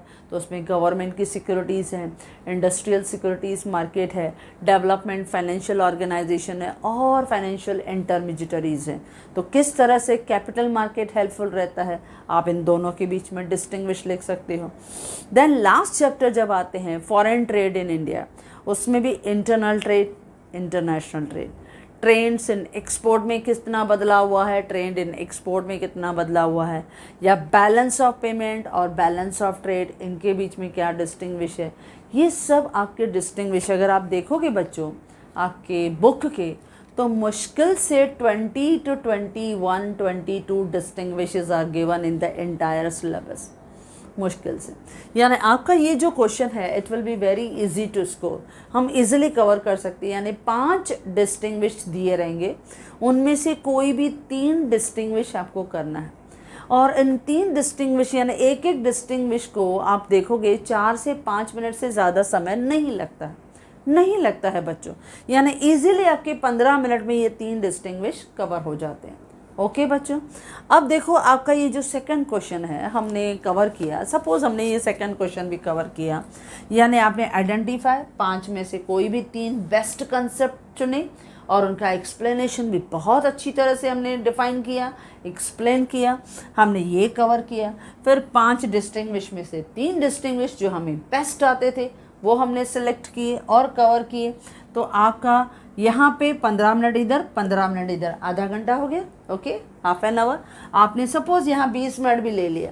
ओके, तो यहाँ पे आपका 30 मिनट्स, यहाँ 20 मिनट्स, 50 मिनट्स हो गया बच्चों। यानी आपके 50 मिनट्स में ये फर्स्ट 2 क्वेश्चंस हो गए। ओके, अच्छा, अब यहाँ पे बहुत बच्चे जो हैं वो किधर शिफ्ट हो जाते हैं, क्वेश्चन नंबर 5 पे, क्योंकि ये भी हमारे ऑब्जेक्टिव का हिस्सा है, क्योंकि हमारे कुछ ऑब्जेक्टिव जो है वो 4 मार्क्स के हैं। अब क्वेश्चन नंबर 5 जो है that is study the following, table हो या फिगर हो या पैसेज हो, ये पढ़ के आप आंसर द फॉलोइंग क्वेश्चंस आप दो। अब ये क्वेश्चन बच्चों के लिए बहुत इजी स्कोरेबल रहता है, क्योंकि आपके ही जो हमने ऑब्जेक्टिव, जैसे मैंने कहा कि हर चैप्टर के ऑब्जेक्टिव मैंने डिस्कस किया। अब उसमें से क्या होता है, एक बहुत बार आप देखते हो टेबल दिया गया, जैसे मार्जिनल यूटिलिटी और टोटल यूटिलिटी, इनका टेबल दिया गया है। अब इस टेबल के अंदर 4 ब्लैंक्स रहेंगे बच्चों। अब वो ब्लैंक्स हाफ मार्क के आप भरो मार्जिनल यूटिलिटी और टोटल यूटिलिटी के। या हम लोग देखते हैं कि बहुत से डिमांड वाला, इंडिविजुअल डिमांड, मार्केट डिमांड या मार्केट सप्लाई, इनकी टेबल्स हैं। या परफेक्ट कंपटीशन में इक्विलिब्रियम का टेबल दिया गया है, यानी मार्केट की डिमांड, मार्केट की सप्लाई और इक्विलिब्रियम प्राइस, जहां quantity demanded is equal to quantity supply. ऐसे आपको टेबल्स दिए गए हैं। अब वहाँ पे करना क्या है बच्चों, टेबल में आपको ब्लैंक्स दिए गए हैं, उनको फिल करो, बहुत इजीली हो जाते हैं। अब अगर डिमांड है, जैसे जैसे प्राइस फॉल होती है डिमांड बढ़ती है, बराबर आप देखते हो। लेकिन सप्लाई में रिवर्स होता है, प्राइस बढ़ती है तो suppliers interested willing to supply more, क्योंकि प्राइस और डिमांड के बीच में इनवर्स रिलेशन है, जबकि प्राइस और सप्लाई के बीच में डायरेक्ट रिलेशन है। इसके लिए डिमांड कर्व स्लोपिंग डाउनवर्ड, जबकि सप्लाई कर्व स्लोपिंग अपवर्ड। तो यहाँ पे आपको टेबल मिला। अच्छा, टेबल कंप्लीट कर लिया बच्चों। अच्छा, टेबल के बाद उसी को आपको कहा जाएगा डायग्राम में कन्वर्ट करो। या होगा मार्केट डिमांड, या होगा मार्केट सप्लाई, या होगा टोटल यूटिलिटी कर्व, या उन्होंने दिया होगा आपको इक्विलिब्रियम प्राइस, कुछ भी जो भी उन्होंने बोला होगा that you have to plot, आपको प्लॉट करके बताना है, तो वो आपके लिए इजी बन जाता है। या फिर आपको दिया गया है फिगर, ये तो और इजी हो जाता है। जब फिगर्स हैं तो फिगर भी आपके लिए इजी हो जाते हैं। यानी फिगर दिया गया है, अब उस फिगर में क्या बताया गया है, अगर सपोज आपका ये स्लोपिंग अपवर्ड है, अब स्लोपिंग अपवर्ड है सप्लाई में है तो वो क्या है, एक्सपांशन। स्लोपिंग डाउनवर्ड है तो कॉन्ट्रैक्शन, राइट साइड है तो इंक्रीज, लेफ्ट साइड है तो डिक्रीज, बस वही बताना है। या सपोज उन्होंने आपको दिया हुआ है एक डिमांड कर्व है, उस डिमांड कर्व पे आपको गिवन पॉइंट्स दिया गया है और आपसे इलास्टिसिटी ऑफ डिमांड पूछा गया है, तो वो भी आप बता सकते हो। यानी आपको हर पॉइंट पे इलास्टिसिटी को मेजर करके हर पॉइंट का ट्रू और फॉल्स ऐसा भी आपको एक टेबल दिया गया है, क्योंकि सपोज एक डिमांड के चैप्टर में जहाँ इलास्टिसिटी ऑफ डिमांड है, ये डिमांड कर्व सपोज ये दिया गया है D1। अब सपोज यहाँ पे मैं 3 पॉइंट्स जो है वो ले रही हूँ ABC। अब यहाँ पे इलास्टिसिटी यू नो इट कि इलास्टिसिटी जो है हर एक पॉइंट पे डिफरेंट लेवल पे हमें मिलती है। अब हर पॉइंट पे जब आपका सेंटर पे आता है तो elasticity of demand is equal to 1, क्योंकि फार्मूला क्या होगी ज्योमेट्रिक मेथड में, lower segment upon upper segment. अब सपोज अगर C पॉइंट पे मैं आती हूँ तो लोअर सेगमेंट जो है वो इतना ही है, अपर सेगमेंट जो है वो कम है, तो यहाँ इलास्टिसिटी ऑफ डिमांड आपका क्या रहेगा, elasticity of demand less than 1। लेकिन अगर यहाँ पे आती हो लोअर सेगमेंट बड़ा है तो यहाँ elasticity of demand is greater than 1, क्योंकि न्यूमरेटर बड़ा है डिनोमिनेटर छोटा है। तो ये जजमेंट करके A पॉइंट पे देखो लोअर सेगमेंट बड़ा है तो यहाँ पे आपका इलास्टिसिटी ग्रेटर देन 1, यहाँ सेंटर पे है तो इक्वल 1, नीचे है तो वह लेस देन 1। अब यहाँ पे जब हम लोग आते हैं तो नीचे है ही नहीं, 0 है, तो elasticity of demand is equal to 0। और यहाँ पे जब आते हैं तो elasticity of demand is equal to infinity. तो बस देखो इस तरह से बना लिया। अब अगर उन्होंने यहाँ पे कुछ भी ट्रू फॉल्स पूछा या इलास्टिसिटी पूछा तो भी हम जवाब दे सकते हैं। तो आपका फिगर में किस तरह से जा रहा है, डाउनवर्ड जा रहा है, अपवर्ड जा रहा है, राइट जा रहा है, लेफ्ट जा रहा है, फिगर को देखो, सवाल का जवाब। एक एक वर्ड पे एक एक मार्क होता है बच्चों। तो आपके सिलेक्टेड आपके इसमें आपके टेबल्स या आपके फिगर्स दिए गए हैं, आप उनकी प्रैक्टिस कर लो। ये पूरे ऑब्जेक्टिव्स हैं जो आपको फुल मार्क्स दे रहे हैं। और नहीं भी हुआ समझो, पैसेज तो है ही है आपको सपोर्ट करने के लिए, पैसेज को पढ़ो। पैसेज में आपसे क्वेश्चन पूछा जाएगा जो उसी पैसेज में होगा, और एक क्वेश्चन आपका पर्सनल ओपिनियन टाइप रहेगा, यानी आपका वो इकोनॉमिक कंसेप्ट से रिलेटेड होगा। उसी कंसेप्ट को आप थोड़ा डेवलप करके अपने ओपिनियन में आप बता सकते हो। तो इस तरह से आपका टेबल, फिगर और पैसेज ये जो रहता है 8 में से 8 मार्क्स, 8 में से 8 मार्क्स, यानी ये भी ऑब्जेक्टिव्स आपको फुल मार्क्स देते हैं। तो अगर आप देखो बच्चों, अगर आपने ये भी किया तो मैंने पहले ही कहा कि महाराष्ट्र बोर्ड ने आपके इकोनॉमिक्स के पेपर पैटर्न को इतना अच्छा रखा है कि फेल होना मुश्किल है, पास होना इट इज़ वेरी इजी। देखो 20 मार्क्स आपके ऑब्जेक्टिव्स के इधर ही आ गए बच्चों। देन उसके बाद आपके ऑब्जेक्टिव का सेकंड हिस्सा जो आइडेंटिफाई द फॉलोइंग कंसेप्ट है, 6 मार्क्स तो आपको इधर ही मिल गए। ओके चलो 6 हमने डिस्टिंग्विश को छोड़ भी दिया, 6 मार्क्स तो इधर ही आ गए, आपके 26 इधर आ गए। फिर ये ऑब्जेक्टिव्स के आपके 8 मार्क के जो आपका विदिन 10-15 मिनट्स में कंप्लीट हो जाता है बच्चों, 10 मिनट्स में हो जाता है, बच्चे फटाफट कर लेते हैं और वो भी फुल मार्क्स उनके हाथ में, 8 में से 8 मार्क्स आ जाते हैं। तो ये भी अगर हो गया तो देखो यहाँ पे 26 और 8 कितना हो गया, 34।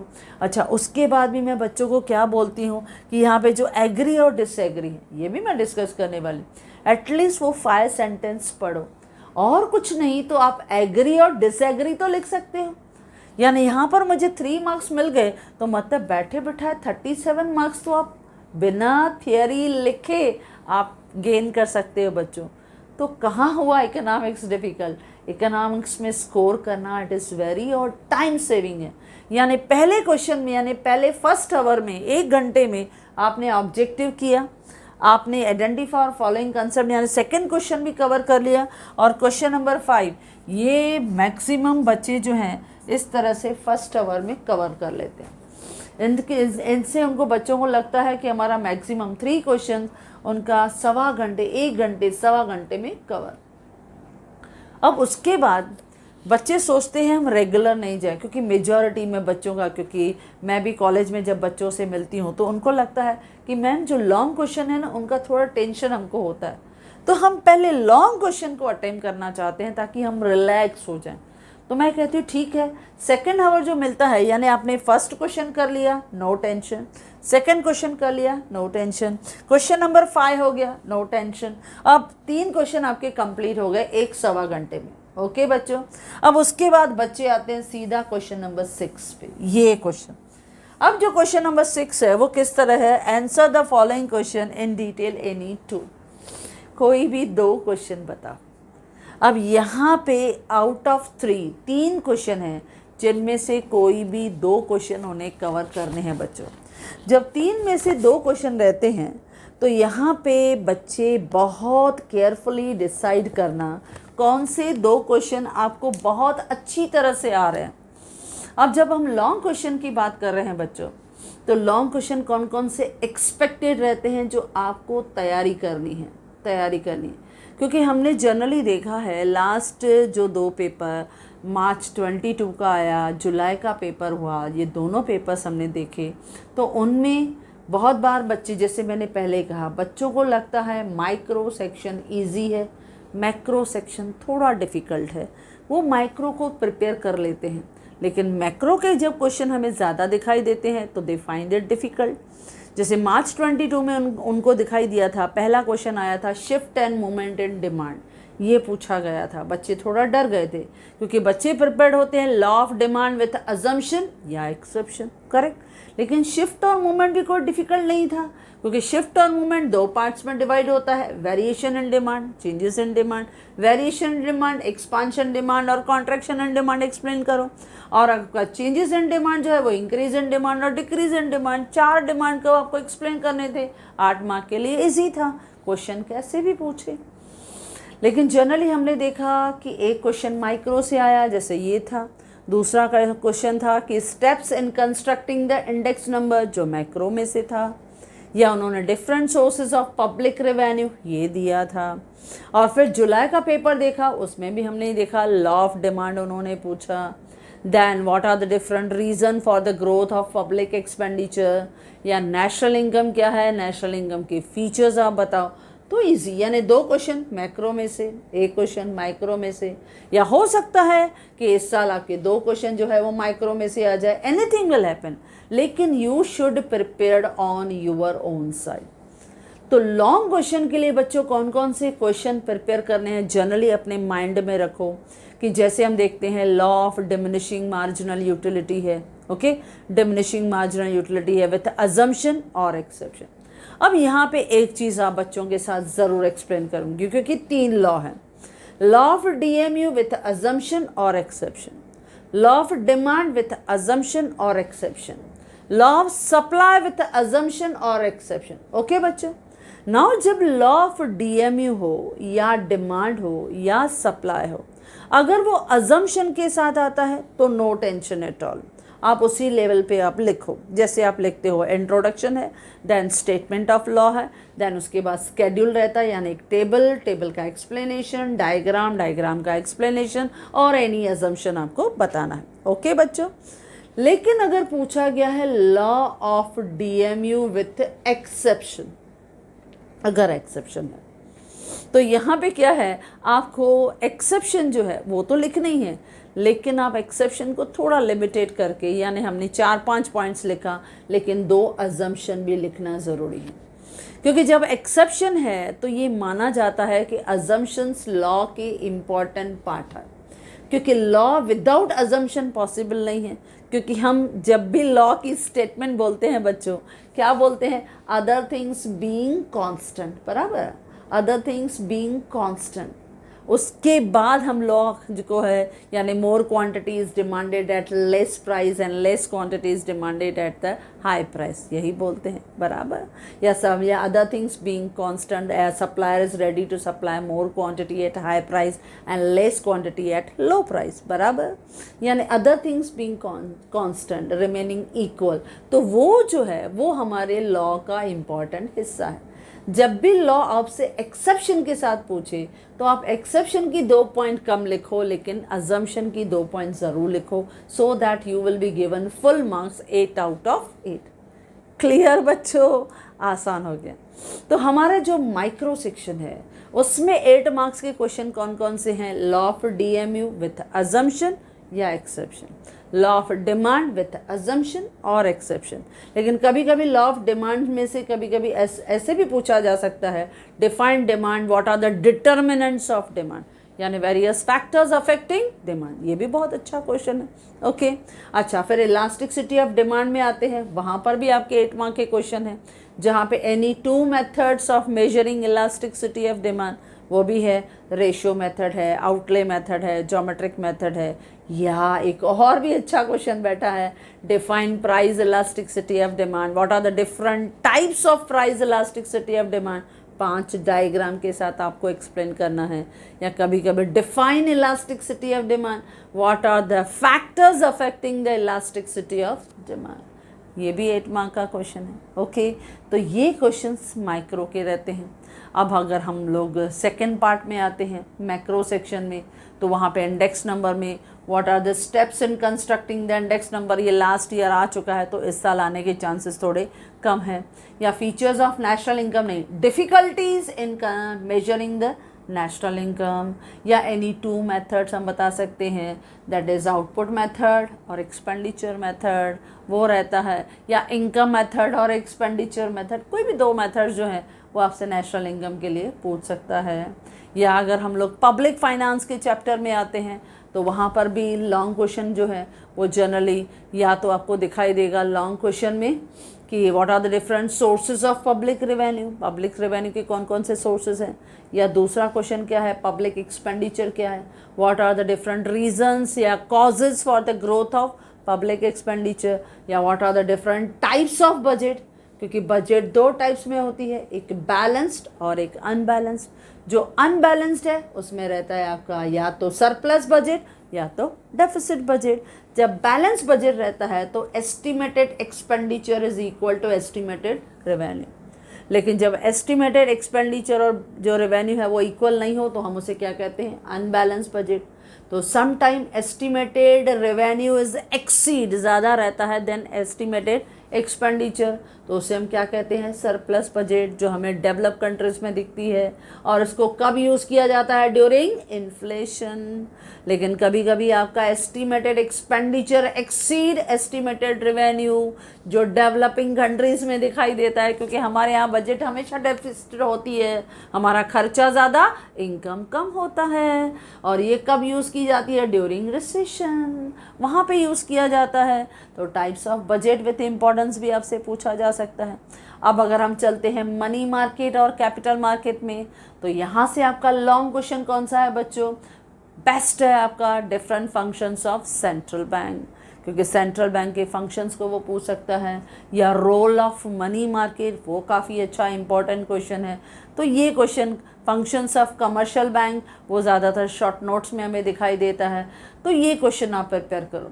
लास्ट चैप्टर 10th चैप्टर जो है that is the role of foreign trade, वो कितना इंपॉर्टेंट रोल प्ले करता है।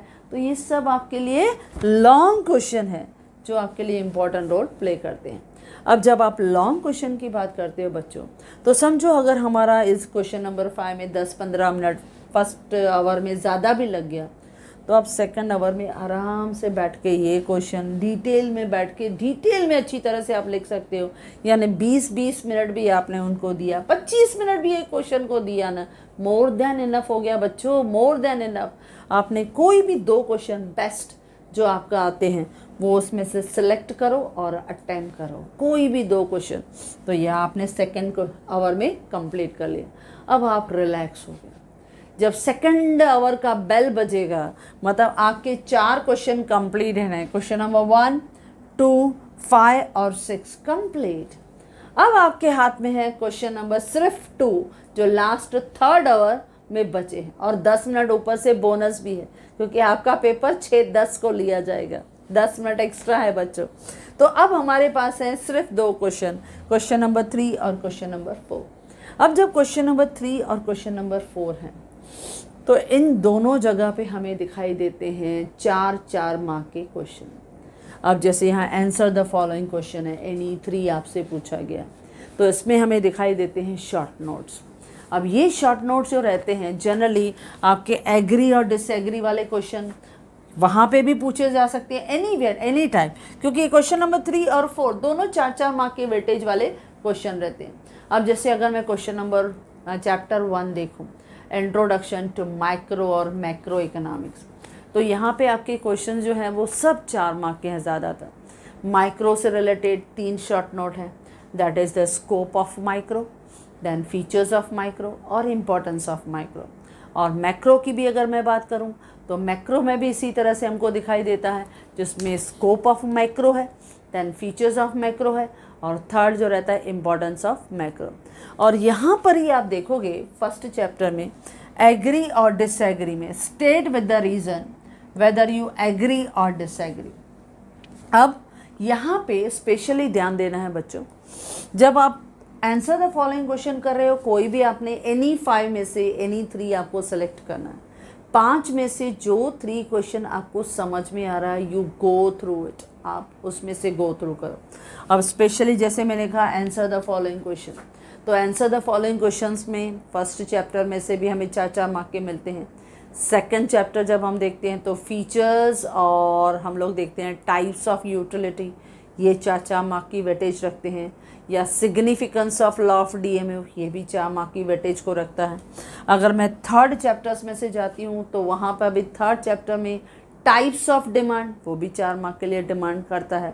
या कभी कभी हम देखते हैं कोई भी मेथड, रेशो मेथड या आउटले मेथड या ज्योमेट्रिक मेथड, वो भी 4 मार्क के लिए आंसर द फॉलोइंग क्वेश्चन में आ गया।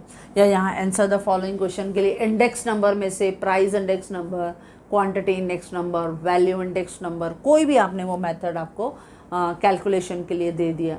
या इंडेक्स नंबर में से हमें फीचर्स ऑफ इंडेक्स नंबर या सिग्निफिकेंस ऑफ इंडेक्स नंबर, वो भी आपसे क्वेश्चन में पूछा जा सकता है।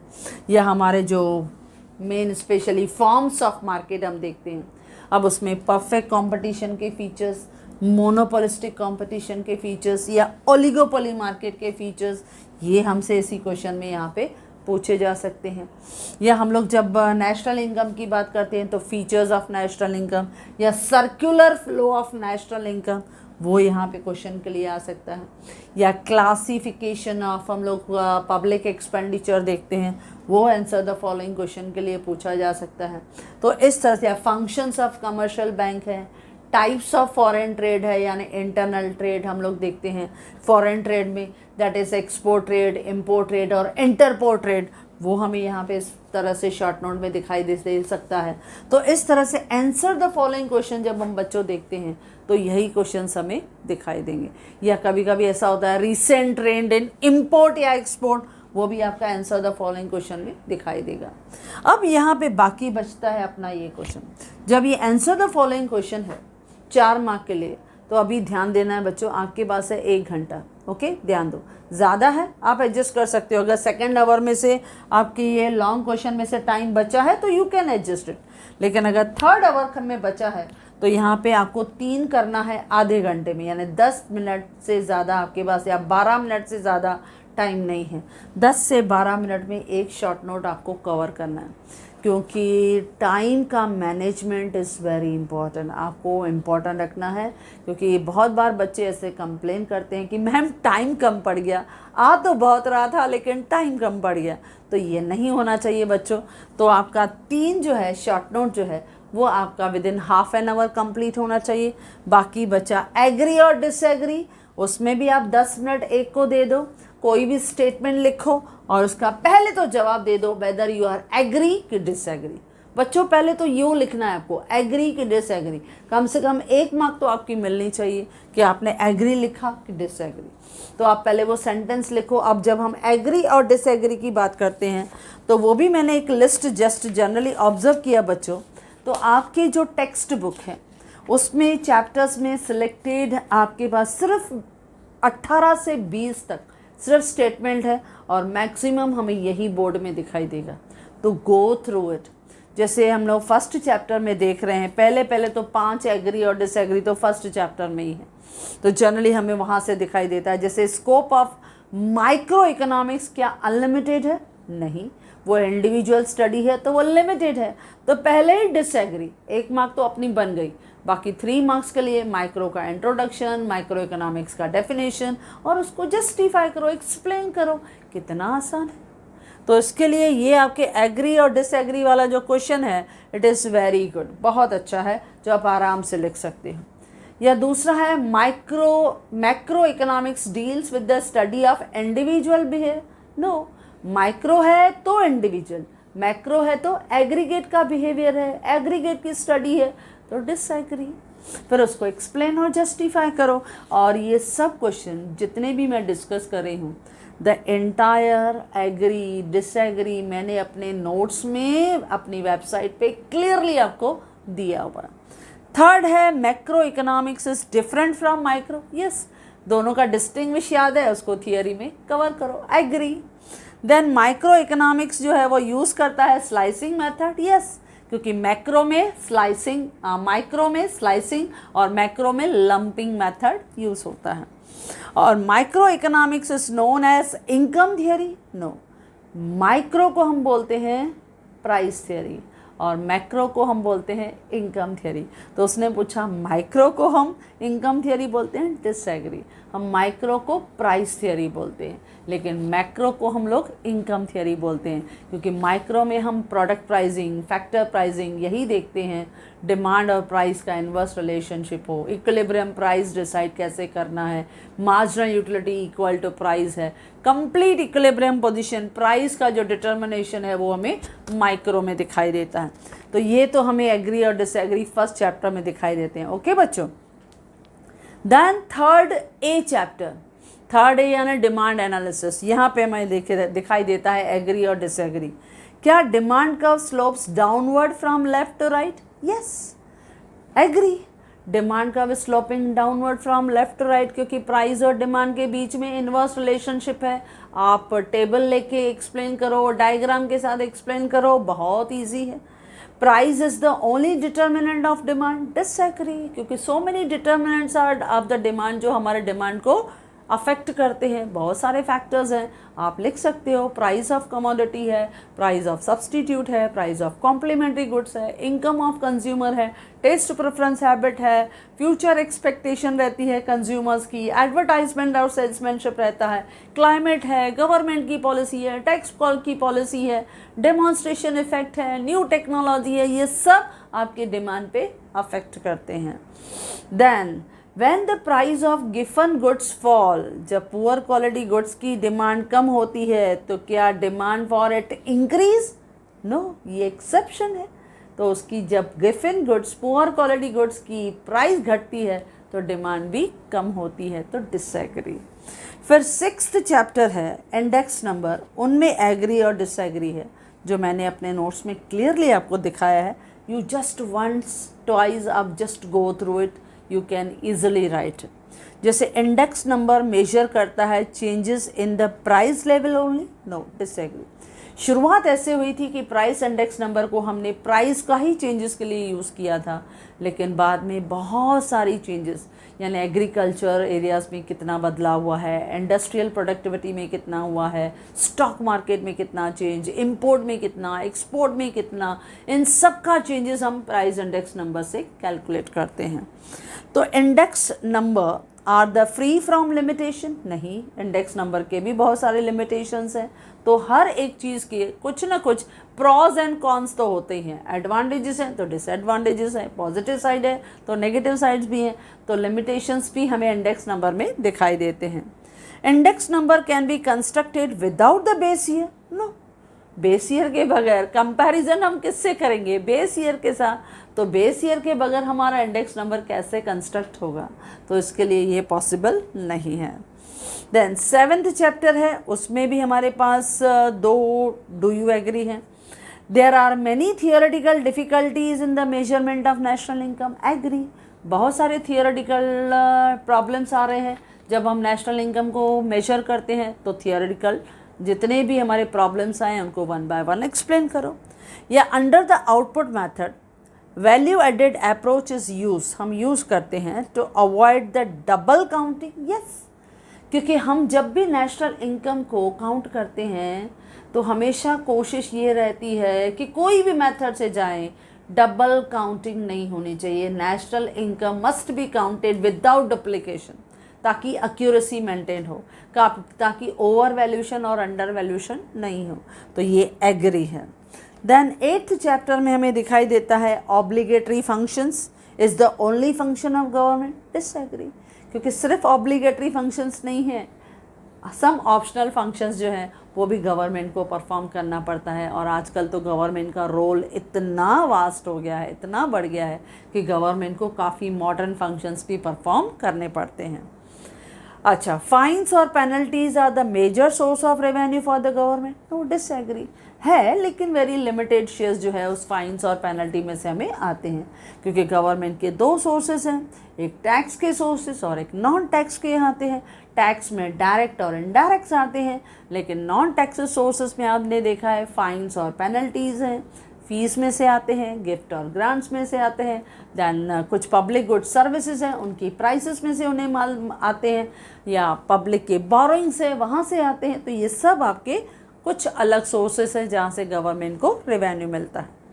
The GST has replaced almost all the indirect taxes? Yes, कितनी सारी कॉम्प्लिकेशंस थी, लेकिन GST ने बहुत सारे इनडायरेक्ट टैक्सेस को रिप्लेस कर दिया है। Democratic government do not lead to increase in public expenditure? गलत है, बिल्कुल डिसएग्री, क्योंकि हमारी जो डेमोक्रेटिक गवर्नमेंट है, जितना वो परफॉर्मेंस ज़्यादा करती है उनका पब्लिक एक्सपेंडिचर बढ़ता है। इतने सारे फंक्शंस करने पड़ते हैं, इंफ्रास्ट्रक्चर डेवलपमेंट है, बहुत सारे लेजिस्लेचर के लिए खर्चा रहता है, बहुत सारे इकोनॉमी के अर्बनाइजेशन के लिए खर्चा रहता है। जितनी पॉपुलेशन ज़्यादा, उनकी डिमांड ज़्यादा, उनको सेटिस्फाई करने के लिए खर्चा ज़्यादा, तो पब्लिक एक्सपेंडिचर तो ज़्यादा ही रहेगा। Public finance is more elastic than private finance? Yes, agree, क्योंकि पब्लिक फाइनेंस का स्कोप बेस बहुत बड़ा है, वाइडर है, गवर्नमेंट है, उनका बेस बहुत ज़्यादा है, they can provide the more funds. लेकिन प्राइवेट फाइनेंस उनका स्कोप जो है वो कम है, इसके लिए वहाँ पे इलास्टिसिटी कम दिखाई देता है। और एग्री और डिसएग्री हमने देखा है 10th चैप्टर में है। जब हम ड्यूरिंग ब्रिटिश रूल देखते हैं तो इंडिजीनियस हैंडीक्राफ्ट यानी प्राइवेट जो हैंडीक्राफ्ट इंडस्ट्रीज थे, they suffered a severe blow? Yes, agree, क्योंकि ब्रिटिशर्स ने हमारी इकोनॉमी को क्या कर दिया था, कॉलोनियल इकोनॉमी, सिर्फ यहाँ से रॉ मटेरियल हम एक्सपोर्ट करते थे, स्पेशली टू इंग्लैंड। उन्होंने तो हमारी इकोनॉमी को कंप्लीट ड्रेन कर दिया, ताकि हम लोग सर्वाइव ही नहीं कर पाएँ, डेवलप ही नहीं कर पाएँ। तो ये हमारी इकोनॉमी में ब्रिटिश रूल में था, लेकिन आफ्टर दैट हमने काफ़ी अपने आप को जो है वो इम्प्रूव कर दिया है। अभी इंस्टेड ऑफ रॉ मटेरियल हम फिनिश गुड्स को एक्सपोर्ट करते हैं, और यही बदलाव आया है इन इम्पोर्ट एंड एक्सपोर्ट। हमारा इम्पोर्ट जो हम पहले चीज़ करते थे अभी नहीं करते हैं, कम करते हैं, रिड्यूस करते हैं। अभी इंपोर्ट सब्सटीट्यूशन ज़्यादा आ गया है, और जो चीज़ें हम पहले इंपोर्ट करते थे अभी एक्सपोर्ट भी करने लगे हैं। तो चेंजेस इन इंपोर्ट और एक्सपोर्ट में, यानी ट्रेंड बदलाव चेंज हुआ है हमारे इंपोर्ट में भी और एक्सपोर्ट में भी, जो हमें बताना है। Then trade is the engine growth of an economy. Yes, जितना ट्रेड कॉमर्स इंडस्ट्री में हम ज़्यादा ग्रो करेंगे उतना हमारे इकोनॉमी का फॉरेन करेंसी का लेवल बढ़ेगा, उतना हमारा नेशनल इनकम बढ़ेगा, उतना income output level employment level overall बढ़ेगा। तो ये हमारे देश का ग्रोथ इंजन है। और लास्ट एग्री और डिसएग्री है, foreign trade leads to division of labour and specialisation at world level. Yes, जिस कंट्री के पास जो कैपिटल अबेंडेंट होता है, ज़्यादा होता है, उसको वो ज़्यादा यूटिलाइज करता है और उसे एक्सपोर्ट करने की कोशिश करता है। इससे उसका स्पेशलाइजेशन बढ़ता है, स्किल्ड मैन पावर बढ़ता है, इससे ज़्यादा से ज़्यादा डिवीजन ऑफ लेबर होता है, यानी राइट प्लेस पे राइट पर्सन को राइट टाइम पे अपॉइंट किया जाता है ताकि उसकी प्रोडक्टिविटी को हम बढ़ा पाएँ। तो देखो कितने लिमिटेड एग्री और डिसएग्री आपको दिए गए हैं बच्चों, लिमिटेड दिए गए, बस वही तैयारी करनी है, सिलेक्टेड, उससे ज़्यादा नहीं। And the rest of the portion मैंने ऑलरेडी आपके साथ जो है वो डिस्कस कर दिया है। तो इस तरह से बच्चों हमने पूरा पेपर पैटर्न को देखा। पेपर पैटर्न में है, वंस अगेन हम देखते हैं क्वेश्चन नंबर 6 है। अब आपकी चॉइस है आप कैसे अटेम्प्ट करते हो। ध्यान ये देना है 6 क्वेश्चन है, ऑब्जेक्टिव्स हैं, ऑब्जेक्टिव्स के लिए वेल प्रिपेयर्ड हो तो ये आपके 10-15 मिनट में आपके ऑब्जेक्टिव्स रेडी हो जाएंगे। Question number 2, identify the following concept. बच्चों को इजी लगता है, डिस्टिंग्विश भी इजी लगता है, आप कर सकते हो। अब यहाँ पे कभी कभी बच्चे ऐसे भी क्वेश्चन पूछते हैं, मैम हमको लॉन्ग क्वेश्चन का टेंशन हो रहा है, क्या हम पहले इधर जाएं? जा सकते हैं। अगर ऐसा लगता है, क्वेश्चन नंबर 1 है, आपने 10-15 मिनट में किया, तो ये 2 क्वेश्चन बाकी के 50 मिनट में आप इजीली 20-25 मिनट्स लेके ये 2 क्वेश्चन आप कंप्लीट कर लो। यानी पहले फर्स्ट क्वेश्चन में आपका 1 और 6 हो गया। फिर जब सेकंड आपका क्वेश्चन आता है, यानी सेकंड आवर चालू होता है, तो बच्चे फिर सेकंड और इस तरह से 5th पे आते हैं। आप करो, लेकिन एक चीज़ ध्यान रखो, पूरा क्वेश्चन पूरा अटेम्प्ट करो। ऐसा नहीं एक पार्ट इधर एक पार्ट पीछे, बिल्कुल नहीं तो बेटर है जैसे मैंने कहा 1 बाय 1 सिस्टमेटिकली जाओ। लेकिन टेंशन होता है, टेंशन नहीं लेना है बच्चों। आप फर्स्ट क्वेश्चन करो, आपने सेकंड क्वेश्चन किया, आपने फिर 5th क्वेश्चन किया जैसे मैंने बताया, तो फर्स्ट आवर में ये 3 क्वेश्चन तो आराम से हो जाते हैं। या नहीं आपको लॉन्ग क्वेश्चन का टेंशन हो रहा है तो भी आप पहले कर सकते हो, लेकिन पूरा क्वेश्चन पहले कंप्लीट करो। यहाँ कर रहे हो तो दोनों क्वेश्चन एक साथ करो, पूरा पार्ट। क्वेश्चन नंबर 2 कर रहे हो तो ए पार्ट बी पार्ट पहले पूरा कर लो, पूरा क्वेश्चन कंप्लीट करो। बाकी क्वेश्चन बैंक तो जैसे मैंने आपको दिया कि जो शॉर्ट नोट्स हैं उन पे ध्यान दो आप। शॉर्ट नोट जैसे मैंने कहा कि स्कोप है, फीचर्स है माइक्रो का या मैक्रो इकोनॉमिक्स का, फीचर्स ऑफ यूटिलिटी या टाइप्स ऑफ यूटिलिटी वो ध्यान दो, टाइप्स ऑफ डिमांड है, डिटर्मिनेंट्स ऑफ डिमांड है, इसको आप ध्यान दो। फीचर्स ऑफ परफेक्ट कंपटीशन है, फीचर्स ऑफ मोनोपोली है, लेकिन या फीचर्स ऑफ मोनोपोलिस्टिक कंपटीशन है, इनको थोड़ा सा ध्यान दो। देन फीचर्स या सिग्निफिकेंस ऑफ इंडेक्स नंबर है, फीचर्स ऑफ नेशनल इनकम है या circular flow of national income है, types of public expenditure classification हमने किया है, development and non development expenditure है, रेवेन्यू और कैपिटल एक्सपेंडिचर है, वो हमने देखा है। देन हमने देखा है कि डिफरेंट कंपोनेंट्स ऑफ बजट है, यानी what is revenue budget and capital budget. अगर रेवेन्यू बजट है तो रेवेन्यू रिसिप्ट और रेवेन्यू एक्सपेंडिचर, कैपिटल बजट है तो कैपिटल रिसिप्ट और कैपिटल एक्सपेंडिचर। लिखना आसान है। फंक्शन ऑफ कमर्शियल बैंक आए तो भी वो इजी है, ओके आप इजीली बता सकते हो। Structure of capital market 4 pillars में बहुत इजी है। रोल ऑफ कैपिटल मार्केट वो इजी है।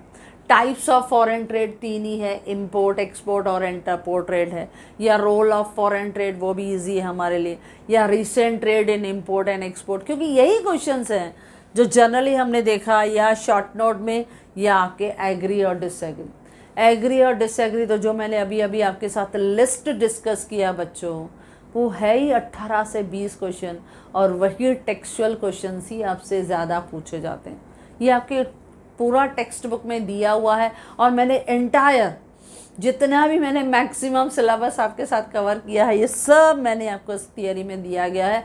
आप प्लेलिस्ट में आपने सपोज़ कोई टॉपिक आपको डिफ़िकल्ट लगे तो थोड़ा उसको रिवाइज करके देख लो, लेकिन टॉपिक क्लियर करो, पढ़ो बच्चों, और कोशिश करो ये ऑब्जेक्टिव्स पे आपकी फुल मार्क्स आनी चाहिए। यहाँ ऑब्जेक्टिव में सेकंड पार्ट में फुल मार्क्स आनी चाहिए।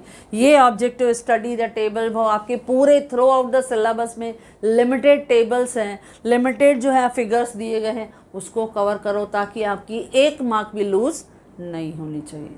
ओके बच्चों, तो इन क्वेश्चन को और इस पेपर पैटर्न को और टाइम मैनेजमेंट को स्पेशली बच्चों ज़रूर ध्यान देना।